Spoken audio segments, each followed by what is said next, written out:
ठीक है, तो मैं थोड़ा-सा इंट्रोडक्शन के साथ स्टार्ट करता हूँ।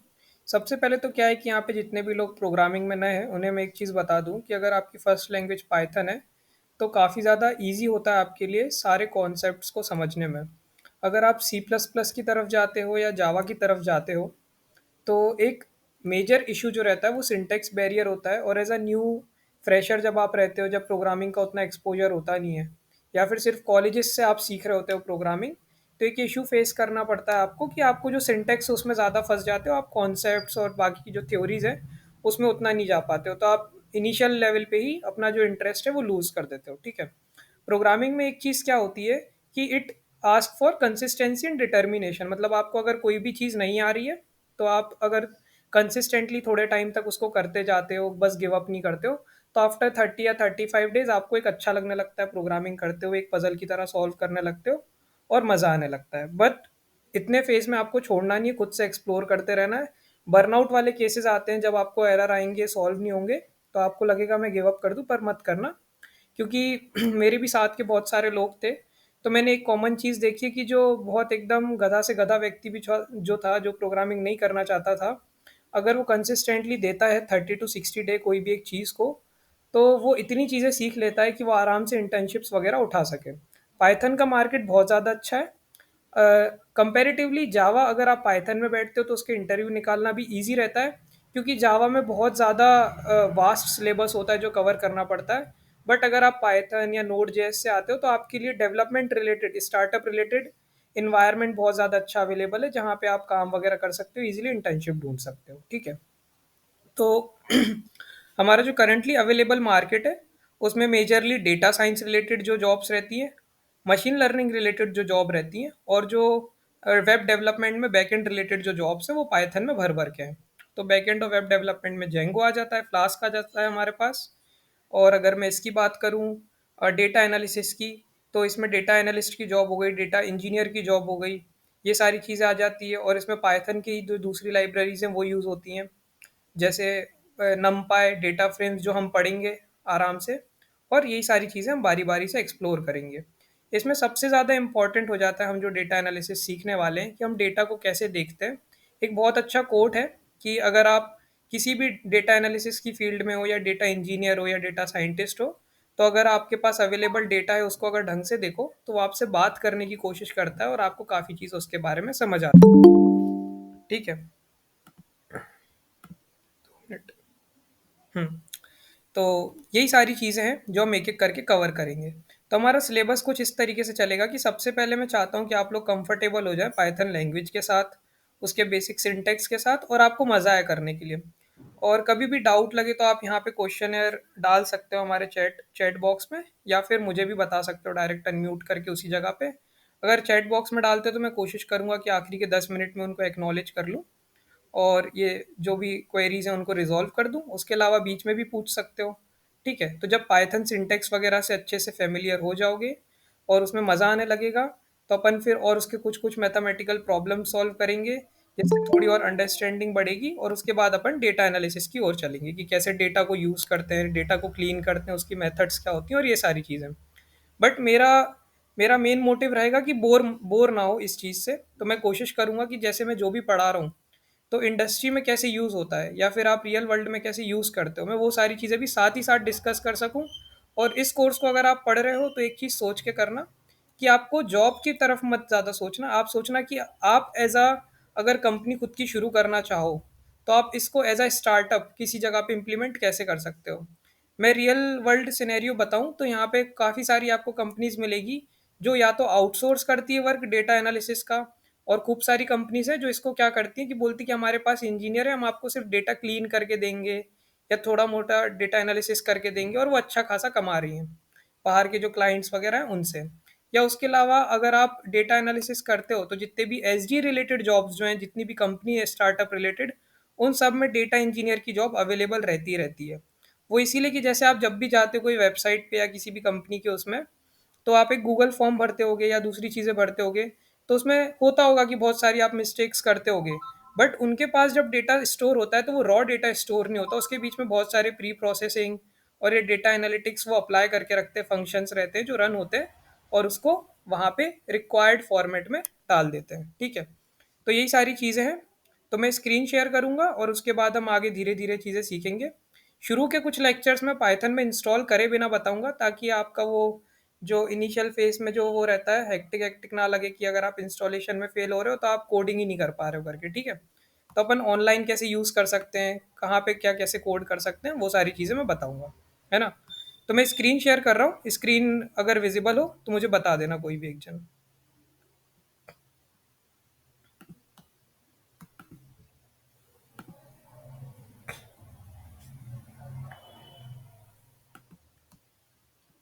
स्क्रीन विज़िबल है?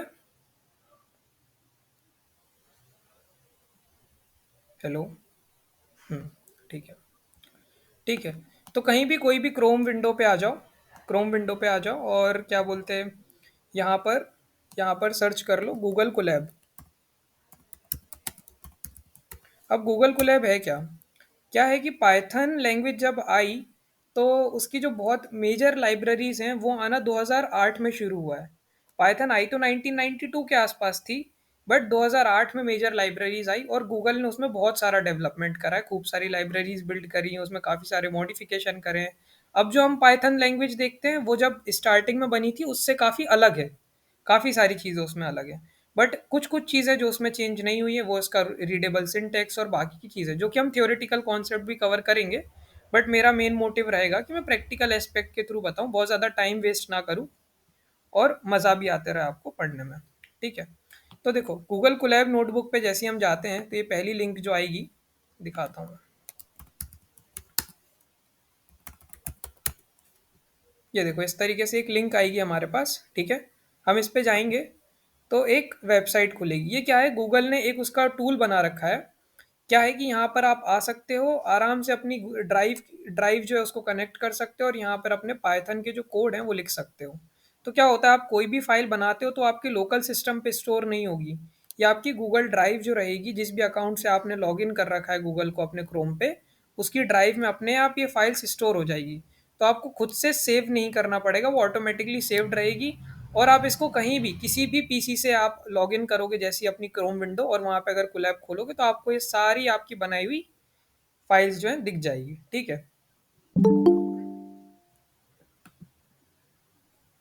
2 मिनट। ठीक है। तो हम यहाँ पर आते हैं और यहाँ पे जैसे मेरे पास तो प्री रिटर्न मेरी बहुत सारी यहाँ पे फाइल्स हैं, पर अब आपको यहाँ पर कुछ भी नहीं दिखेगा। तो आप यहाँ पे सिंपली न्यू नोटबुक पे जा सकते हो, ठीक है? तो इस तरीके से एक हमारे पास नोटबुक खुल जाएगी। अब नोटबुक से मेरा मतलब है कि यहाँ पर ये जो भी हमारी वर्क स्पेस है उससे है। यहाँ पे बहुत सारे अलग अलग ऑप्शंस है जो हम एक एक करके देखेंगे, काम करेंगे जब, ठीक है? मेन जो मैं बता दूं कि यहाँ पे न्यू नोटबुक अगर चाहिए तो यहाँ पे आप फाइल पे आ जाओ और यहाँ न्यू नोटबुक पे क्लिक करोगे तो आपको आ जाएगी एक न्यू नोटबुक, ठीक है? अब ये जो चीज़ है, यहाँ पर हम अपना कोड वगैरह लिखेंगे और सारी चीज़ें समझेंगे, ठीक है? तो सबसे पहले मैं पाइथन के बेसिक्स को क्लियर कर देता हूँ धीरे धीरे। यहाँ पे मैं बना देता हूँ पाइथन लेक्चर 1, ठीक है? इस नाम से। देखो, पाइथन जो रहती है, पाइथन में जो हर एक फाइल है उसके एक्सटेंशन इन दोनों में से कोई भी एक हो सकते हैं, या तो IPYNB या फिर .py, ठीक है? जैसे अगर मैं बात करूं टेक्स्ट फाइल की, तो .txt फाइल होती है हमारे पास। या किसी ने उसके बारे में सुना है, CSV फाइल के बारे में? हेलो? हेलो?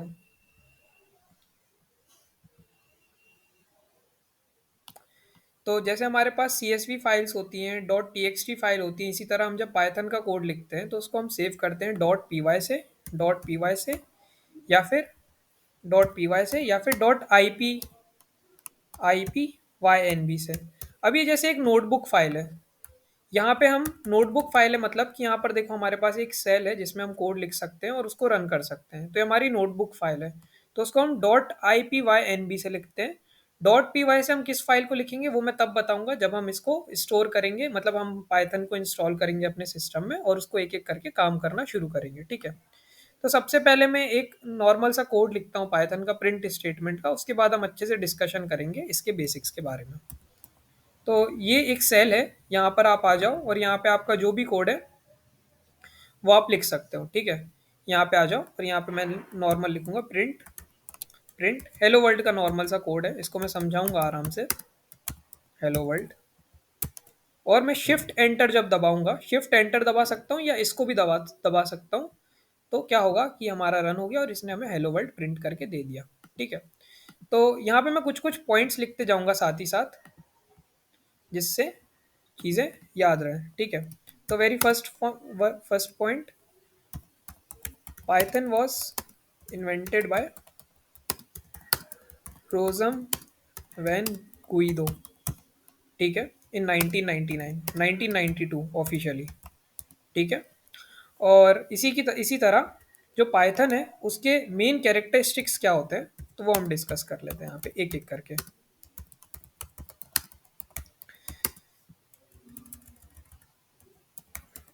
तो क्या हुआ था, अर्ली 90s में हमारे पास अवेलेबल लैंग्वेजेस थी। शुरुआत हमारी प्रोग्रामिंग की हुई कैसे, कि हमारे पास फोर्ट्रेन और कोबोल असेंबली जैसी लैंग्वेजेस आई, जिसमें क्या होता था कि हमारी पूरी कैलकुलेशन जो होती थी वो 0 1 के फॉर्म में होती थी, यानी बाइनरी फॉर्मेट में होती थी। तो हुआ ये कि एक डेवलपर को मदरबोर्ड के एड्रेसेस पता होने चाहिए थे, कि तभी जाके वो प्रोग्रामिंग लिख सकता है। मतलब अगर मुझे 2+2 भी करना है तो मैं प्लस को कहीं और जगह स्टोर करूंगा, उसका एड्रेस दूंगा मेमोरी का, टू को कहीं पे स्टोर करूंगा, उसका एड्रेस दूंगा, और ऐसे दूसरे टू को करूंगा, और उसका रिजल्ट कहाँ स्टोर होगा, मुझे ये सारी चीज़ें लिखनी पड़ेगी। जबकि उसके आते आते टाइम में क्या हुआ, सी और सी प्लस प्लस आया, जिसने बोला कि ये काम तो बहुत ज़्यादा टफ है, तो हम एक काम करते हैं, हम इसको थोड़ा सा रीडेबल फॉर्मेट में बनाते हैं। तो अधिकतर सुना होगा लो लेवल लैंग्वेज और हाई लेवल लैंग्वेज। तो लो लेवल लैंग्वेज का मतलब होता है जो डायरेक्टली मदरबोर्ड से इंटरेक्ट करती थी, जैसे कि असेंबली लैंग्वेज, ठीक है। और हाई लेवल लैंग्वेज का मतलब होता है कि जैसे कि सी प्लस प्लस लैंग्वेज आई, जिसमें हम इंग्लिश में लिखते हैं, जैसे इफ लिखते हैं, इफ एल्स लिखते हैं हम, और इंग्लिश कीवर्ड्स का यूज़ करते हैं। जो कि हमारे पास एक कंपाइलर होता है, वो उसको क्या करता है, उसको एक रीडेबल फॉर्म में कन्वर्ट करता है मशीन के लिए, ताकि मशीन समझ पाए बाइनरी फॉर्म का डेटा, और फिर उसको रिवर्स करता है। जब आउटपुट आता है तो हमको रीडेबल फॉर्मेट में दिखाता है, जो भी आउटपुट आया, जैसे टू लिखा तो वो टू दिखाता है, ना कि टू का हेक्स कोड या कोई ऐसा नंबर सिस्टम दिखाता है, ठीक है। तो हमारे पास हाई लेवल लैंग्वेज आई, और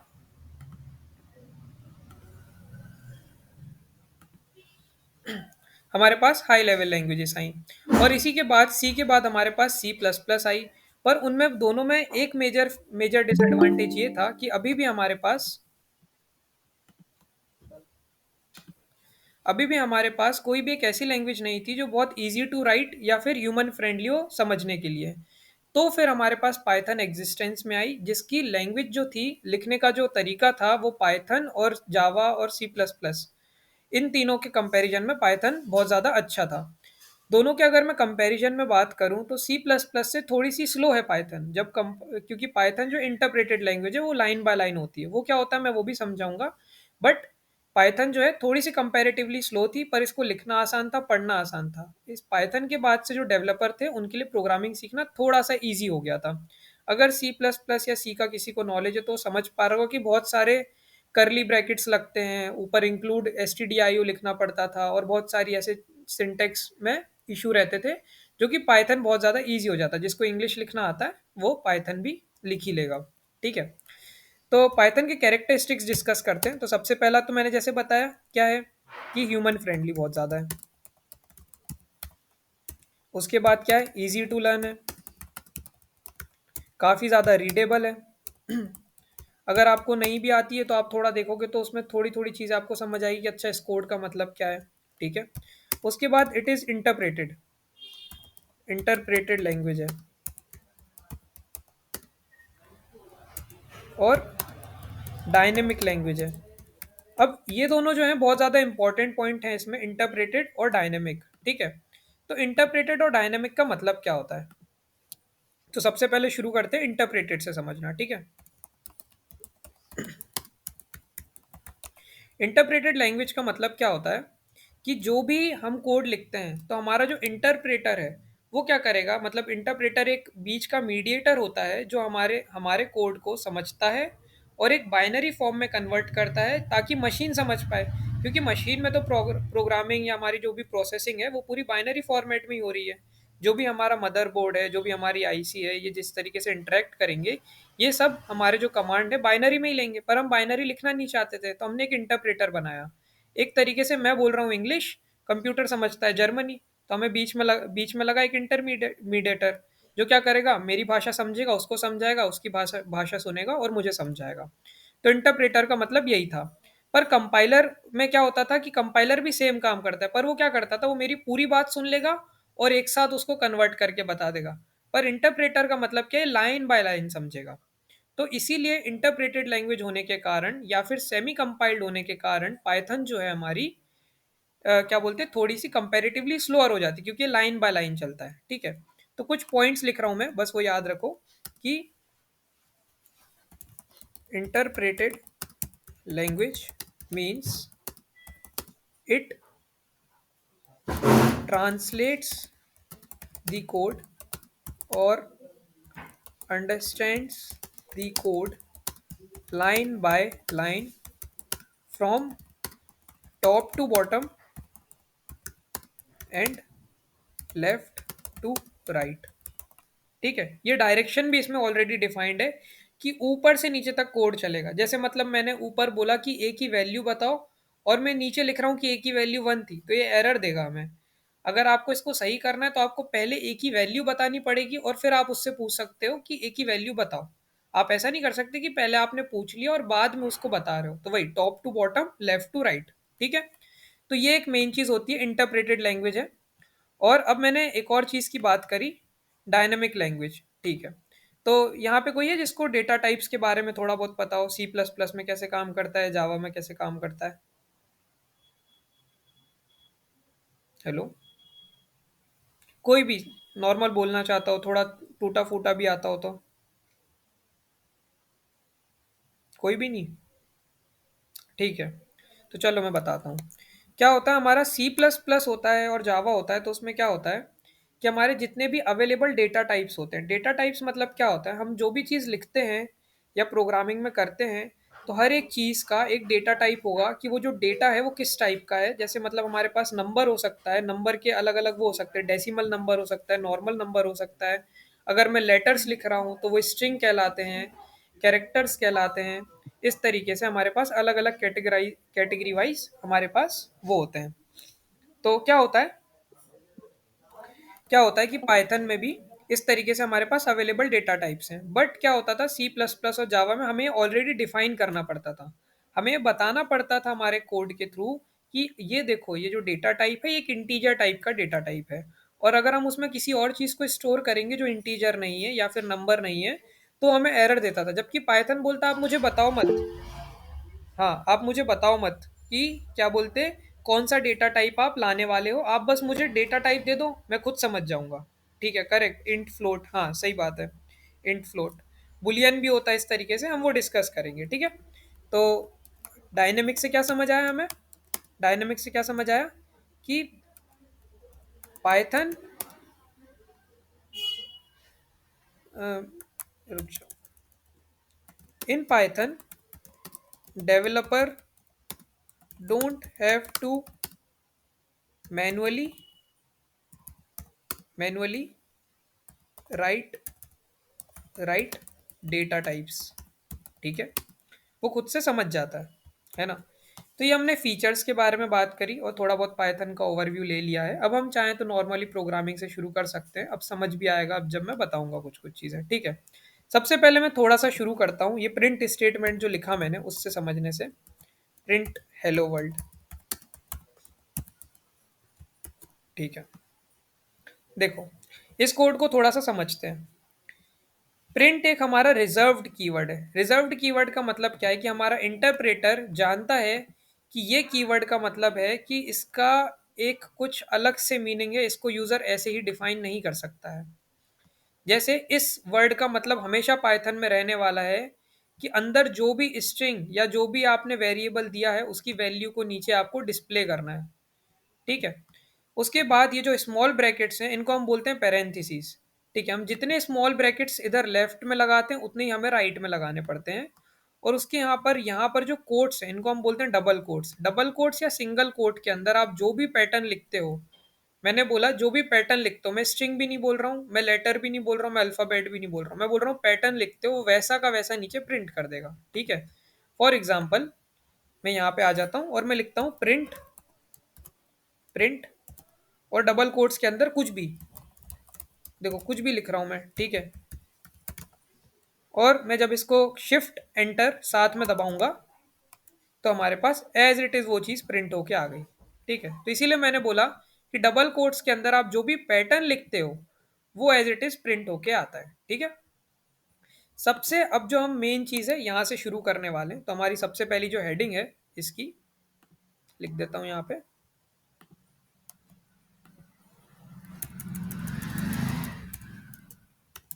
वेरिएबल्स इन पाइथन।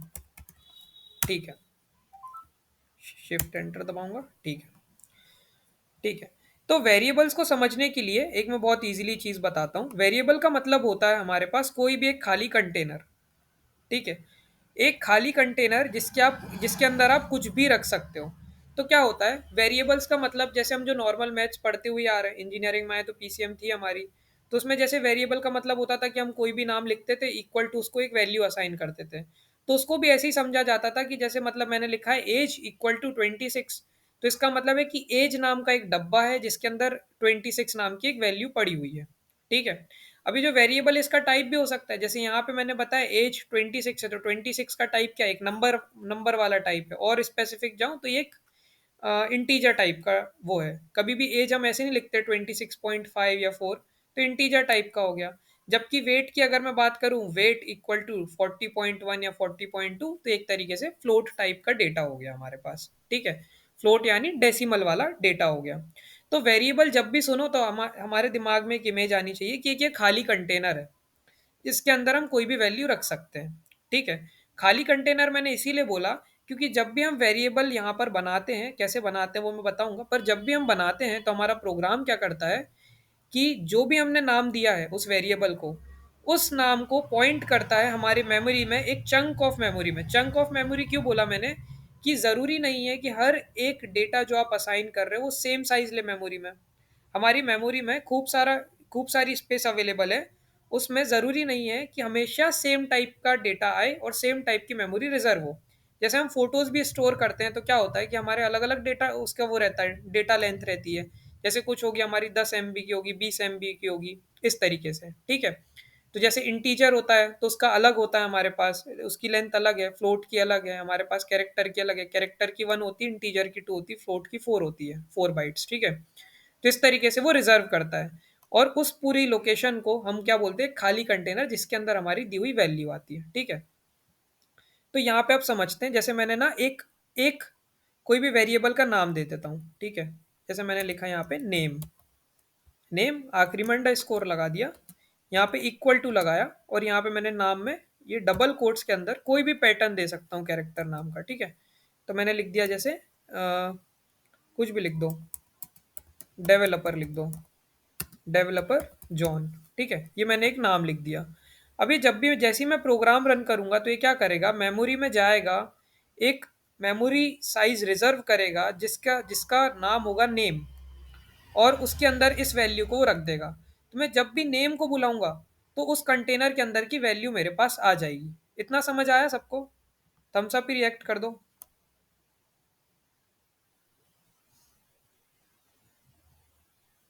ठीक है, चलो तो अपन आगे चलते हैं ना। तो इससे हमें समझ आया कि ये जो है ये कंटेनर का नाम है और हम इस नाम से इस वैल्यू को हमेशा बुला सकते हैं। ठीक है। तो मैं इसको रन करूंगा, शिफ्ट और एंटर दबाऊंगा साथ में थोड़ा सा। ठीक है। ये बन गया। अब मैं जब भी चाहूँ इस नेम को बुलाना तो मैं क्या करूंगा, मैंने क्या बोला, हमारे पास जब भी डिस्प्ले करना हो कुछ भी हमको कमांड लाइन में, हमारे पास कौन सा कमांड है, प्रिंट। और इसके अंदर मैं डाल दूंगा हमारे वेरिएबल का नाम नेम। देखो नेम डाला मैंने, और मैं शिफ्ट एंटर दबाऊंगा वापस से, क्या हुआ, हमारे पास डेवलपर जोन लिखा आ गया। तो क्या हुआ, अब ये जो है ये कंटेनर का नाम है, ये हमेशा उसकी वेरिएबल की वैल्यू देगा। जबकि यहां पे मैंने ऐसे लिखा होता, अगर प्रिंट नेम डबल कोट्स के अंदर अगर लिखा होता तो क्या होता, वो एक नेम को ही यहाँ पर प्रिंट कर देगा। तो ये कोट्स, डबल कोट्स और सिंगल कोट्स से डिफरेंस समझ आया? तुम सब रिएक्ट करते जाओ, और अगर नहीं आया तो आप पूछते जाओ वहीं के वहीं। ठीक है। तो यहाँ पर अगर मैं एक नॉर्मल सा क्वेश्चन पूछता हूँ, क्या हो गया? हम्म लेट से यहाँ पर मैं अगर लिखता प्रिंट नेम, लेट से नेम, और एक और ई लगा देता, ठीक है। तो अब ये सेम वेरिएबल तो है नहीं जिसको मैंने असाइन करा है, मतलब मैं कोई एक ऐसा वेरिएबल प्रिंट करने बोल रहा हूँ बिना कोड के, जो मैंने यहाँ पे पूछा ही नहीं है, जो मैंने पूछा ही नहीं है। तो इसका क्या आउटपुट आएगा, मेरे को कोई बता सकता है क्या? चैट में लिख दो या फिर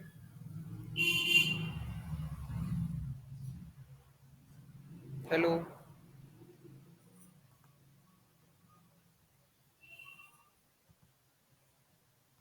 कोई भी नहीं? अगर मैं इसको रन करूंगा तो जैसे कि हमने यहाँ पर कोई भी चीज़ डिफाइन नहीं करी है, तो यहाँ पर हमारे पास ना एक एरर देगा कि नेम इज नॉट डिफाइंड। ठीक है। तो हम जब भी कोई वेरिएबल प्रिंट कराना चाहें तो वो पहले डिफाइन होना चाहिए।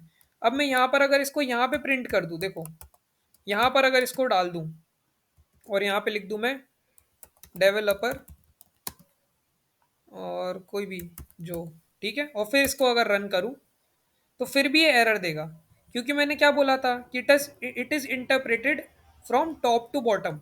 मतलब पहले मैंने उससे पूछ लिया कि आप नाम डिस्प्ले करो, फिर उसके बाद उसकी वैल्यू दे रहा हूँ, जो कि हमारा ऐसा नहीं चलता है इंटरप्रेटेड लैंग्वेज में। तो मुझे क्या करना पड़ेगा, यहाँ पे पूछने से पहले इसको बताना पड़ेगा। तो अब क्या होगा, अब जब मैं इसको रन करूंगा तो क्या होगा, पहले ये जाएगा नेम के अंदर, नेम नाम का एक खाली कंटेनर बनेगा, उसके अंदर ये डेवलपर जो वाली वैल्यू स्टोर होगी और उसके बाद उसको ये प्रिंट करेगा। ठीक है, यहाँ तक क्लियर है?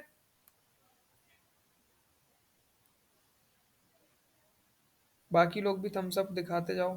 ठीक है, ठीक है, ठीक है। चलो, तो हम यहाँ तक समझ गए वेरिएबल सिस्टम कैसे काम करता है। अब हम यहाँ पर समझ सकते हैं टाइप्स ऑफ वेरिएबल्स। ठीक है।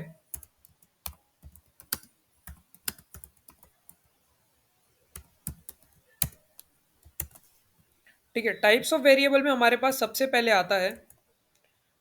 हमारे पास आता है कौन सा? String data type. String data type का मतलब क्या होता है?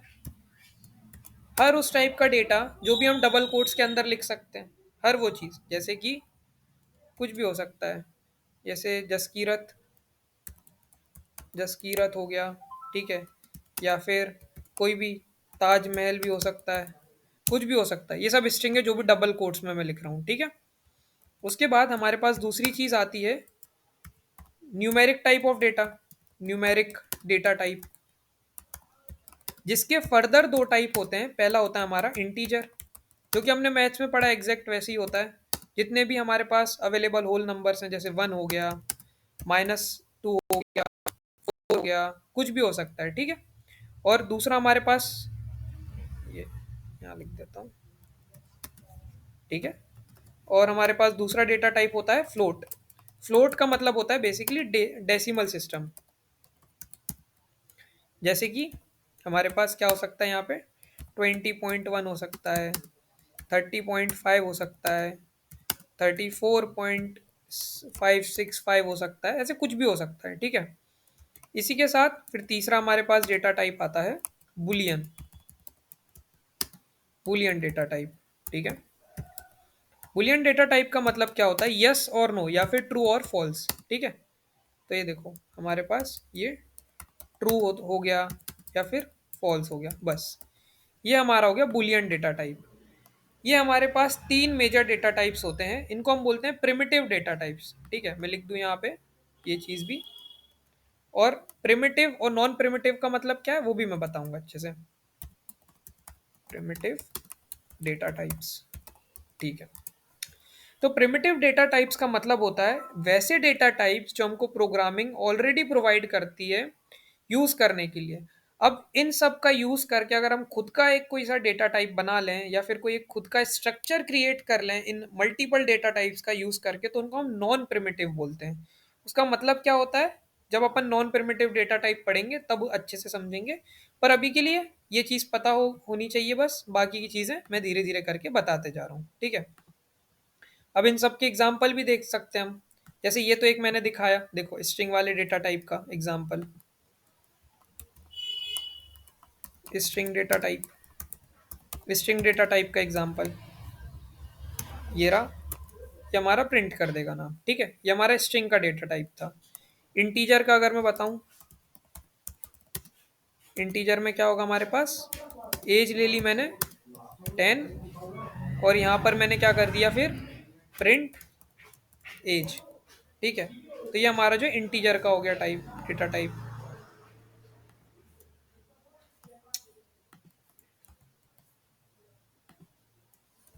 ठीक है। इसी तरह फ्लोट का रहेगा हमारा। फ्लोट के लिए हम ले सकते हैं हाइट या वेट, कुछ भी ले सकते हैं। वेट ले लिया मैंने 50.45 जैसे, ठीक है, और प्रिंट वेट, ठीक है। ये हमारे तीन तरीके के मेन डेटा टाइप्स हो गए, प्रिमिटिव डेटा टाइप्स। अब क्या कर सकते हैं इसमें कि इन सब पे अलग अलग टाइप के हम ऑपरेशंस भी परफॉर्म कर सकते हैं। जैसे फॉर एग्जांपल मैंने यहाँ पे लिखा फर्स्ट नेम, ठीक है। फर्स्ट नेम लिखा यहाँ पे मैंने, कुछ भी हो सकता है, विराट ले लो, ठीक है। और लास्ट नेम ले लिया मैंने, लास्ट नेम ले लिया मैंने, सॉरी, लास्ट नेम नाम का एक वेरिएबल बनाया मैंने, उसके अंदर मैंने लिख दिया कोहली, ठीक है। अब मैं चाहता हूँ इसको जोड़ना, तो हम क्या करेंगे, एक नॉर्मल सा ऑपरेटर, प्लस ऑपरेटर यहाँ पर अगर मैं यूज करूँ, प्रिंट, देखो first name plus plus last name, sorry last name, और इसको मैं प्रिंट करूँ तो हमारे पास विराट कोहली आ गया, ठीक है। मैं एक चीज़ और कर सकता हूँ, इसके बीच में मुझे स्पेसेस ऐड करने हैं, तो मैं क्या करूँगा, डबल कोट्स लगाऊंगा, क्योंकि वो भी अपने आप में एक स्ट्रिंग है, ठीक है। और मैं यहाँ पर स्पेस दे दूंगा, तो फर्स्ट नेम, उसके बाद हमारे पास डबल कोट्स के अंदर क्या लिखा हुआ है, यहाँ पे सिर्फ एक सिंगल स्पेस है, तो वो ऐड होगी, और फिर लास्ट नेम ऐड होगा।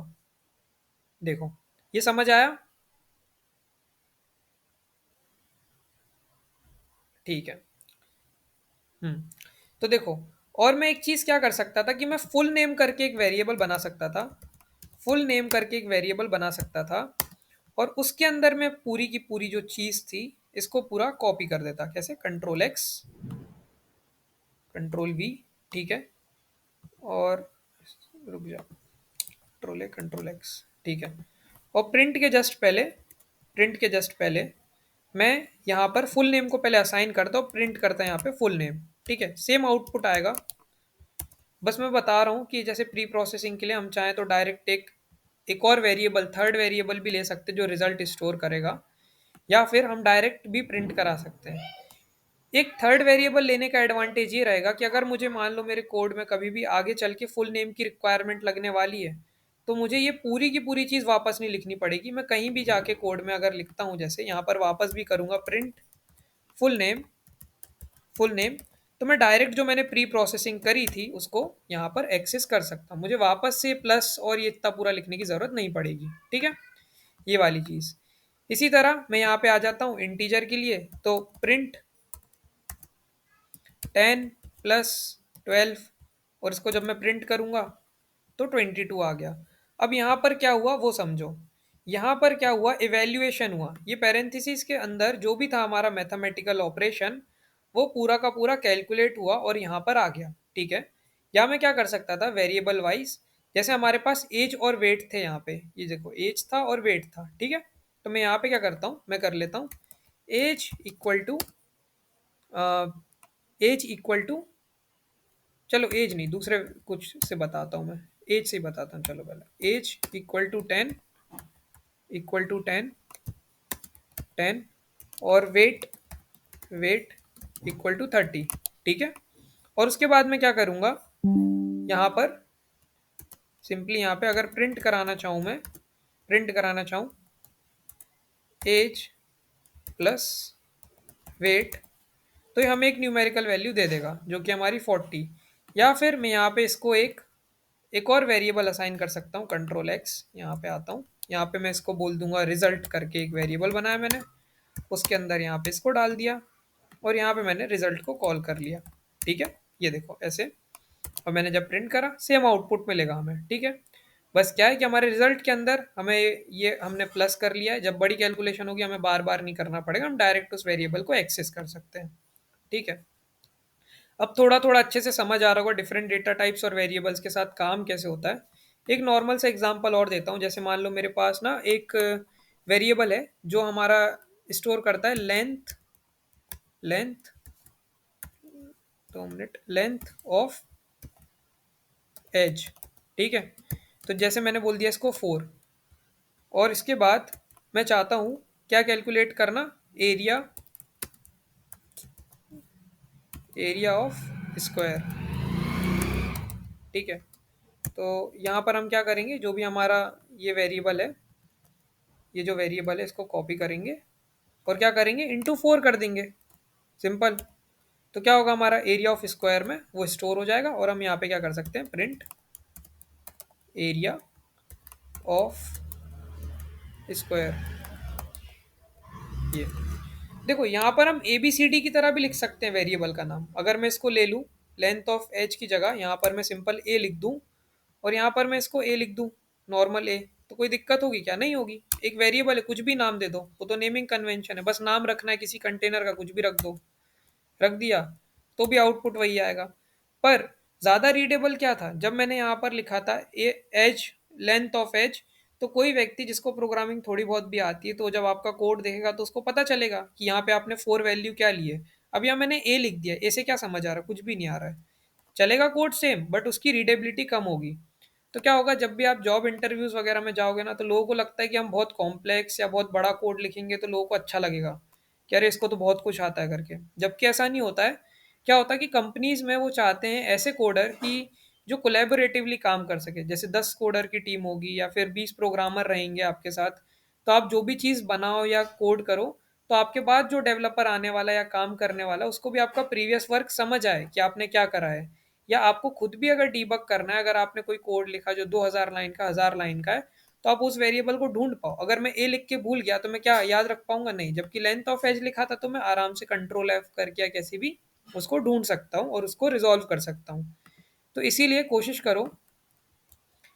करो कि अच्छे वेरिएबल्स का नाम यूज़ करो, ताकि आपका जो कोड है वो अच्छा रीडेबल साउंड करे। ठीक है, और अब देखो, ये जो भी मैं कोड लिख रहा हूँ, तो यहाँ पर क्या हो रहा है कि ये सब रन हो रहा है। पर अगर मुझे मान लो इसके अंदर कुछ लिखना है जो मैं चाहता हूँ रन ना हो, बट मैं लिखना चाहता हूँ कि मुझे बाद में याद रहे कि मैं यहाँ कर क्या रहा था, तो मैं क्या करूँगा, यहाँ पर एक हैशटैग लगाऊंगा और इसके बाद यहाँ पे लिख दूंगा जो भी मैं लिखना चाहता हूँ। जैसे मैं यहाँ लिख रहा हूँ कैलकुलेटिंग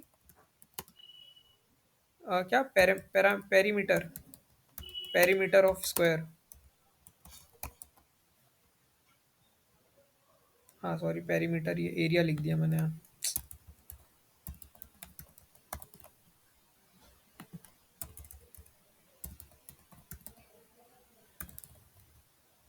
ठीक है, तो पेरीमीटर ऑफ स्क्वायर जो है यहाँ पे कैलकुलेट हो रहा है। अब मैं जब भी इसको रन करूंगा तो ये पूरा कोड रन होगा, बट ये वाला जो सेंटेंस है इसको हमारा जो इंटरप्रेटर है वो इग्नोर करेगा। इसको हम बोलते हैं कमेंट्स।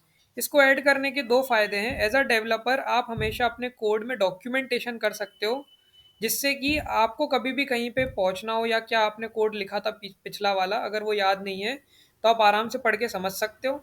जैसे यहाँ पे तो ये बहुत इजी प्रोग्राम था, बट जब बड़े बड़े प्रोग्राम होते हैं तो ये सारी चीज़ें बहुत मदद आती है हमारे। ठीक है, और साथ ही साथ आपके साथ अगर कोई 2 डेवलपर या 3 डेवलपर काम कर रहे हैं, बहुत बड़ी एप्लीकेशन है, तब भी दूसरे डेवलपर को मदद होती है ये पढ़ के कि अच्छा यहाँ पे काम क्या हो रहा है, समझने में। ठीक है, तो यहाँ तक अच्छे से समझ आया? Yes sir. हाँ, कोई भी डाउट हो, वेरिएबल कैसे काम करते हैं, ये कैसे असाइन हो रहा है? ठीक है, तो ये सारी काफ़ी इजी चीज़ें थी जो अपन ने अभी तक पढ़ी। अब इसमें एक चीज़ जो मैंने नहीं बताई अभी भी, वो था इक्वल टू कैसे काम करता है। इक्वल टू को बोलते क्या है, तो देखो, इक्वल टू जो साइन है ना हमारा, ये कहलाता है हमारा असाइन असाइन ऑपरेटर,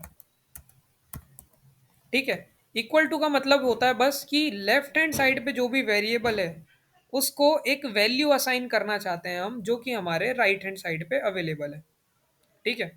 अब इसमें एक इंटरेस्टिंग चीज क्या आती है, हमारे पास डबल इक्वल टू भी है, जिसको हम बोलते हैं कंपैरिजन ऑपरेटर। अब इन दोनों के बीच में डिफरेंस बहुत इंपॉर्टेंट है प्रोग्रामिंग में, ठीक है, और मैं बताता हूँ कैसे। मैंने अभी इंटीजर के बारे में बताया, मैंने स्ट्रिंग के बारे में बताया, मैंने बुलियन के बारे में नहीं बताया, क्योंकि वो मैं अब बताऊंगा कि कैसे काम करता है, ठीक है। जैसे मैंने बोला कोई भी एक क्वेश्चन हो गया, जैसे इज रेनिंग, तो इसका आंसर यस या नो में होगा, ऑब्वियस है। तो इसको यहाँ पे मैंने लिख दिया, मान लो बारिश हो रही है तो मैंने लिख दिया ट्रू, ठीक है। और मैं यहाँ पे आया और मैं यहाँ मैंने प्रिंट करा, प्रिंट इज रेनिंग, ठीक है, ये मुझे आउटपुट दे देगा ट्रू। इसी तरह फॉल्स के लिए कर सकता हूं मैं, है ना। अब मैंने सोचा कि ट्रू और फॉल्स डायरेक्ट असाइन करने के बजाय क्या होता है, यूजुअली रियल वर्ल्ड प्रॉब्लम की अगर मैं बात करूं, तो हम कैसे पता करते हैं कोई भी इवेंट सच है या झूठ है, बाय कंपेयरिंग। जैसे अगर मैंने किसी से पूछा कि क्या 3 6 से बड़ा है, क्या 3 6 से बड़ा है, तो आप बोलोगे नहीं ये तो फॉल्स है, 3 छोटा होता है इससे। क्यों? क्योंकि तो न्यूमेरिक सिस्टम है, इसके रूल्स होते हैं कि थ्री थ्री की जो क्वांटिटी है वो हमेशा 6 यूनिट से कम रहेगी। अगर मैं 3 किलो की बात करूं और 6 किलो की बात करूं, तो 3 किलो हमेशा 6 किलो से हल्का रहेगा, आप बड़ा तो बोल नहीं सकते इसको, है ना। तो इस तरीके से हमें पता है कि हमने कैसे डिराइव करा ट्रू या फॉल्स। तो अगर हमें ये चीज़ें हमारे प्रोग्रामिंग में इम्प्लीमेंट करनी है, इसीलिए हमारे पास कंपैरिजन ऑपरेटर होता है। जैसे देखो मैंने यहाँ पे बोला कि एक मैंने बोला एज ऑफ राम, ठीक है, एज ऑफ राम मैंने लिखी यहाँ पे 22, ठीक है। फिर यहाँ पे लिखा मैंने एज ऑफ जो, लिख दो चलो, है ना, उसकी भी लिख दी मैंने 22। अब मुझे चेक करना है इन दोनों की एज सेम है या नहीं। अब वो मेरे को पता है, आपको पता है, दिख रहा है 22 जो है वो सेम एज है, बट प्रोग्रामिंग में इसको कैसे पता करेंगे हम। तो यहाँ पे मैं लिखूंगा प्रिंट, प्रिंट, और यहाँ पे मैं लिखूंगा age, age of Ram double equal to age of जो, ठीक है। इसको जब मैं रन करूंगा तो देखो क्या होगा, ट्रू दिया इसने। जबकि इसको अगर मैं 21 कर देता तो क्या होता, हमारे पास फॉल्स आ जाता, ठीक है। इसको मैं थर्ड वेरिएबल में स्टोर कर लेता हूँ, यहाँ पे उठाऊंगा इसको, कंट्रोल एक्स करूंगा, यहाँ पे आऊंगा, यहाँ पे लिखूंगा रिजल्ट, ठीक है, रिजल्ट। और यहाँ पर आके मैं ऐसे इसके अंदर ही लिख सकता हूँ डायरेक्ट, ठीक है। इसके अंदर लिखना चाहूँ तो लिख सकता हूँ, नहीं चाहूँ तो भी नहीं, बट ऐसे लिख दो थोड़ा क्लीन दिखेगा, ठीक है। और यहाँ पे मैं रिजल्ट लिख दूंगा रिजल्ट, ठीक है। सेम आउटपुट मिलेगा हमको, फॉल्स मिलेगा। बट हमें एक चीज समझ आई, डबल इक्वल टू जो है वो हमेशा हमको जो आउटपुट है वो ट्रू या फॉल्स में देता है, ठीक है। तो हमारा ये ऊपर वाले प्रोग्राम से कंक्लूजन क्या निकला, यहाँ पे कमेंट करके लिख देता हूँ, कंक्लूजन क्या निकला कि हमारा जो कंपैरिजन ऑपरेटर है, कंपैरिजन ऑपरेटर दैट इज कहाँ गया, double equal to always provides output as a true or false, or we can say always gives boolean value as output। अब यहाँ जो मैंने ये सेंटेंस लिखा ये समझ आया, बुलियन वैल्यू मतलब भी ट्रू और फॉल्स ही होता है। बुलियन एक डेटा टाइप है हमारा जिसमें हम ट्रू और फॉल्स स्टोर करते हैं, ठीक है। समझ आया कंपैरिजन और मतलब सिंगल इक्वल टू और डबल इक्वल टू में डिफरेंस। सिंगल इक्वल टू का मतलब क्या रहता है कि हमारे पास जो भी लेफ्ट हैंड में, ये देखो लेफ्ट हैंड साइड में जो भी कंटेनर है उसके अंदर हम यहाँ पे वैल्यू रखना चाहते हैं। जबकि डबल इक्वल टू का मतलब क्या है कि अब आप कंपैरिजन करना चाहते हो कि दोनों तरफ की जो वैल्यूज हैं, यानी दोनों तरफ के जो कंटेनर के नाम लिखे मैंने, एज ऑफ राम एक कंटेनर है, एज ऑफ जो एक कंटेनर है, इनके अंदर जो भी वैल्यू है वो सभी तरह से इक्वल है या नहीं। अगर नहीं होगी तो फॉल्स देगा, अगर इक्वल होगी तो हमको ट्रू देगा। ठीक है, इसी तरह कंपैरिजन ऑपरेटर के हमारे पास और भी एग्जाम्पल्स होते हैं। ठीक है, तो यहाँ पर मैं बताता हूँ कंपैरिजन ऑपरेटर।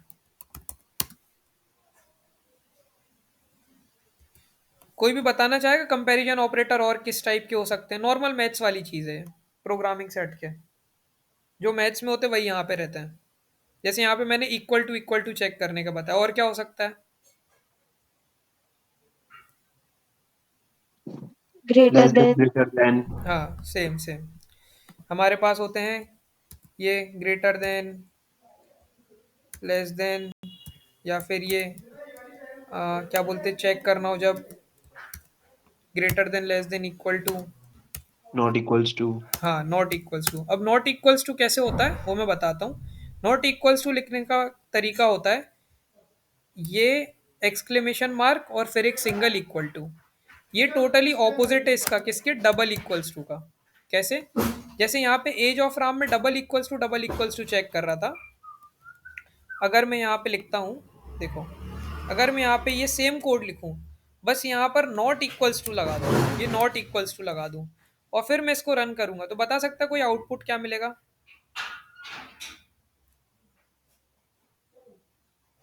कोई भी नहीं। true, हाँ, ट्रू मिलेगा। कारण क्या है? यहाँ पे मैं चेक कर रहा था कि दोनों इक्वल होने चाहिए, तो जब दोनों इक्वल रहेंगे तो वो मेरे को क्या देगा? ट्रू, वरना फिर फॉल्स देगा। यहाँ पे मैं क्या चेक करना चाहता हूँ कि ये दोनों इक्वल नहीं होने चाहिए, तो जब ये दोनों इक्वल नहीं होंगे तो वो मेरे को ट्रू देगा, वरना फिर क्या देगा? फॉल्स। समझ आई ये चीज़, या कंफ्यूजिंग कंफ्यूजिंग लगी? ठीक है, आ गया समझ। ठीक है, तो यहाँ पर जो एक्सक्लेमेशन है ना, उसका मतलब ही नॉट होता है, उसका मतलब ही नॉट होता है एक्सक्लेमेशन का। जैसे यहाँ पर क्या होता है कि जैसे मतलब मैंने यहाँ पे लिखा ना, जैसे लिखा मैंने वेरिएबल बनाया एक। ठीक है, क्या लिख सकता हूँ मैं? कुछ भी एक न्यूमेरिक डेटा, चलो हाइट लिख देता हूँ। जैसे हाइट का मैंने लिखा 5.8। ठीक है, और मैंने यहाँ पे आया, मैंने लिखा प्रिंट, और यहाँ पे ना नॉट का साइन लगा दिया और फिर लिखा HEIGHT। क्या हो गया इसको?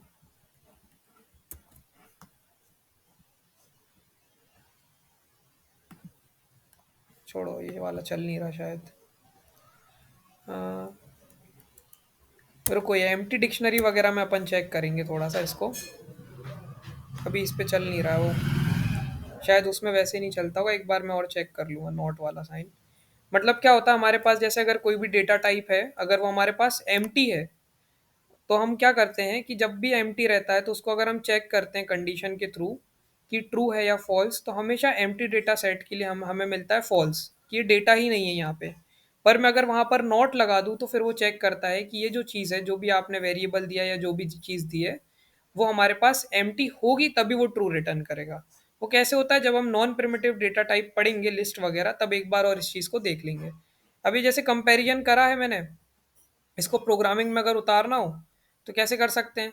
जैसे नॉर्मल कोई बताएगा ट्राइंगल कैसे चेक करते हैं अपन? कोई भी चीज़ ट्राइंगल है, जैसे मेरे पास साइड है 3, ठीक है, ए ए करके एक साइड है, ठीक है, बी करके एक साइड की लेंथ है, और सी करके एक साइड की लेंथ है। तो इसमें ये ट्राइंगल है या नहीं, कैसे पता करते थे अपन? कोई भी 3 साइड की लेंथ से ट्राइंगल कैसे पता करते थे?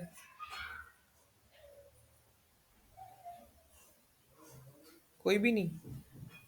इनमें से कोई भी दो साइड का जो सम है ट्राइंगल का हमारे, वो तीसरी साइड से अगर बड़ा है तो हमारा ट्राइंगल बनेगा।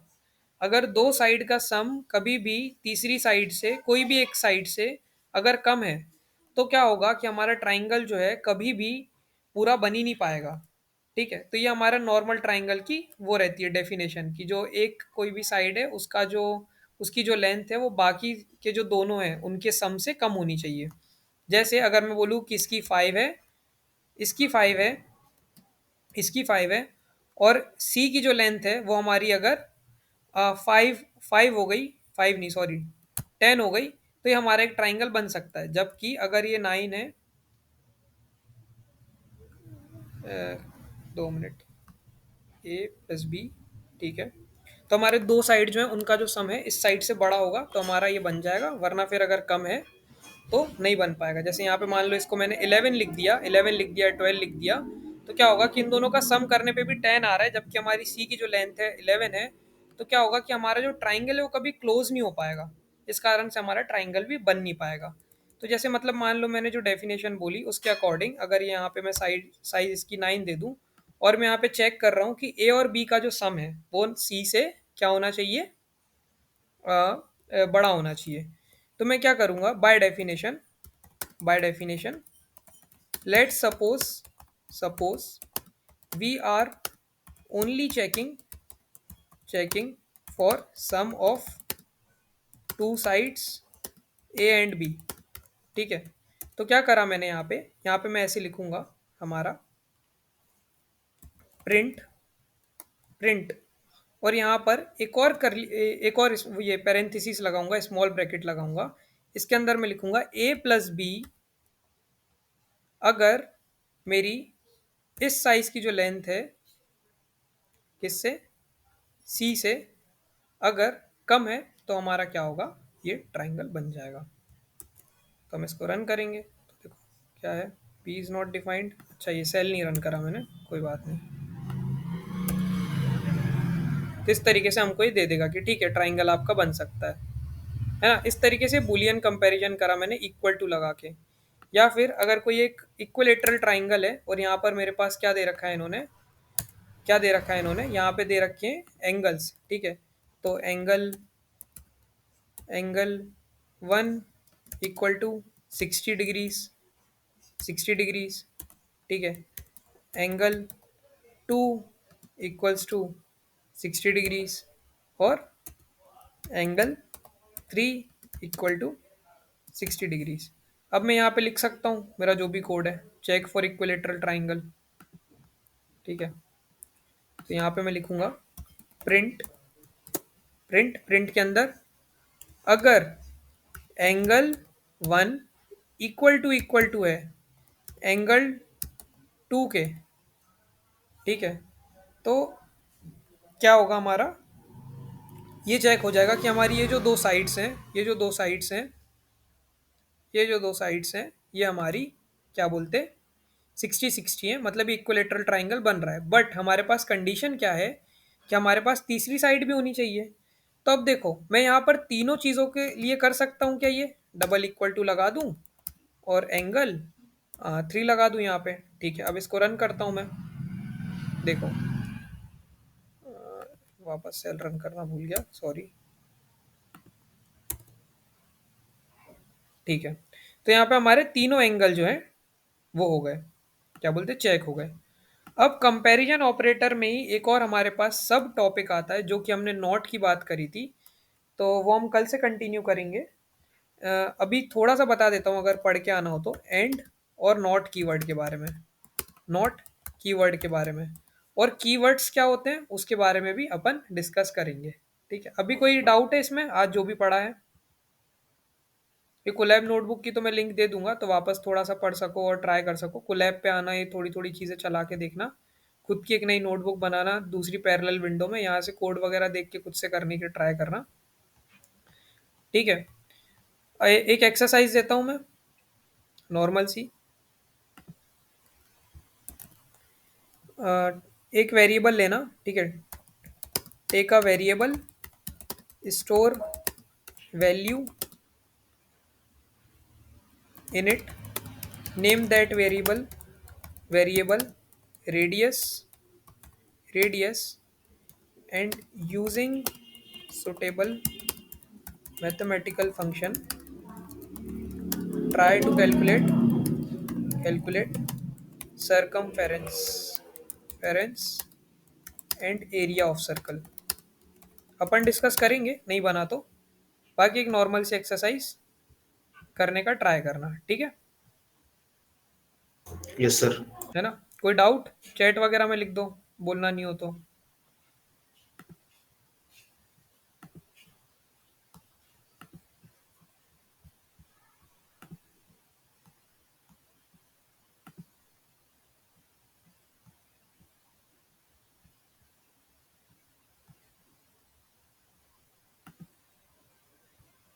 ठीक है। ठीक है, क्लास ओवर हो गई मेरे एंड से फिर। Thank you. Thank you, sir. Thank you, sir.